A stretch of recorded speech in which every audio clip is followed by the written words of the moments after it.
નમસ્કાર, ડૉક્ટર સ્નેહલ તન્ના, વંદે માતરમ. આજરોજ 14 જાન્યુઆરી એટલે મકર સંક્રાંતિ અથવા તો ઉત્તરાયણ કહેવાય છે.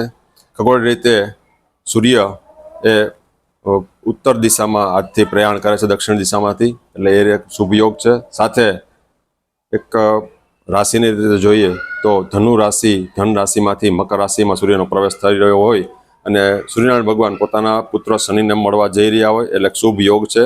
એટલે પુણ્ય માંગલિક અવસરો હવે થઈ શકે છે, મંગલકારી છે. સાથે રાશિની રીતે, ખગોળ રીતે અને આધ્યાત્મિક રીતે પણ જોઈએ તો આ જ દિવસે મહાભારતના યુદ્ધ બાદ શ્રી ભીષ્મ પિતામહે પોતાનો દેહ છોડી અને પરલોક ગમન કરી સ્વર્ગમાં પ્રાપ્તિ કરીને મોક્ષ પ્રાપ્તિ કરી હતી. અને આ જ દિવસે મા ગંગાનું અવતરણ પણ પૃથ્વી પર ભગીરથની અથાગ પ્રયત્નોથી, ઉપાસનાથી અને તપથી ધરતી પર અવતરણ થયું હતું. એટલે આ એ દ્રષ્ટિએ પણ શુભ છે. આરોગ્યની દ્રષ્ટિએ જોઈએ તો આપણે ગોળ અને તલના લાડુ ખાતા હોય છે, એ પણ આરોગ્ય માટે પૌષ્ટિક ખોરાક છે, સ્નિગ્ધતા અર્પણ કરે છે. અને આકાશમાં રંગબેરંગી પતંગો જે ઉડતા હોય છે એ પણ આપણે જીવન જીવવાનું મહત્ત્વ સમજાવે છે કે આપણા જીવનમાં પણ અલગ અલગ જાતના રંગો ભરેલા છે.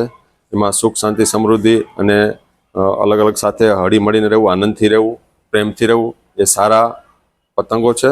અને જે કાપવાનું છે આપણા જીવનમાંથી, જે દોર કટ કરવાની છે, ઈર્ષા છે, નફરત છે, ગુસ્સો છે, એ દોર આપણે કટ કરીએ અને ખૂબ સુખ શાંતિથી બધા હળી મળીને રહીએ તેવી જ શુભેચ્છા સાથે ભારત માતા કી જય, વંદે માતરમ, હેપી ઉત્તરાયણ.